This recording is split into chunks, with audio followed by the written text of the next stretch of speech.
After 4 o'clock in the morning, the police arrived here to serve a warrant. They came up the stairs, and a number of stairs, till they get up to the top of this landing, and they banged on this door, and banged on it with their fists to try to get the attention of Mr. Massad.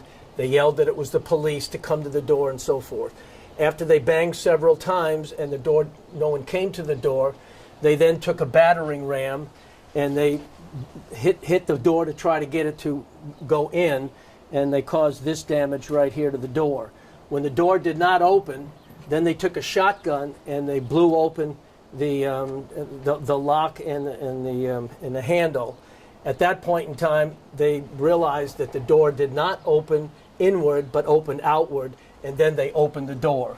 When they opened the door, they then took an explosive device and they threw it into the bottom of the steps area. They closed the door before it went off, retreated down the stairs for the explosion to go off.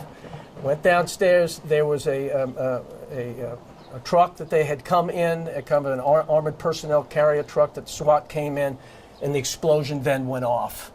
Once the explosion went off, they came back came back up those steps. They opened the door again, and according to their report, they saw Mr. Massad on his cell phone holding a firearm up at the top of the stairs. 911. Did they just stop? What's going on? Please, somebody come here. What's going on? We don't know anybody that's here. What is the sheriff's office really here? Ma'am. Really a bit fun? Huh? What is the address of the emergency? Hayward Lane. What is it now? They said that there's a bus going on here. Okay. I don't know what's going on. I'm scared. And what is the address again? Hayward Lane, the mayor's house. Hayward Lane. Again, it was after 4 o'clock in the morning. Mr. Massad and his girlfriend were in this bed, and they were sound asleep when they heard the explosion. When they heard an explosion go off, Mr. Massad got up, grabbed his firearm that he was licensed to have. He's left-handed, and he put it in his left hand. He got out of the bed, and he headed towards the door, which was closed. And according to the police, a shell was found right here where there's an orange dot.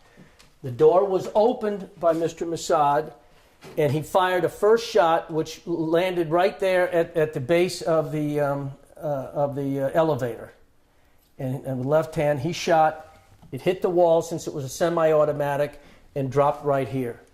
He then took additional steps, and he fired one more shot into this wall, either up, we're not sure whether he hit up here or here. The police will be able to tell us that where they found the slug. The shell hit this wall and landed right down here, according to the police. That was the second shot. There were no other shots fired by Mr. Massad.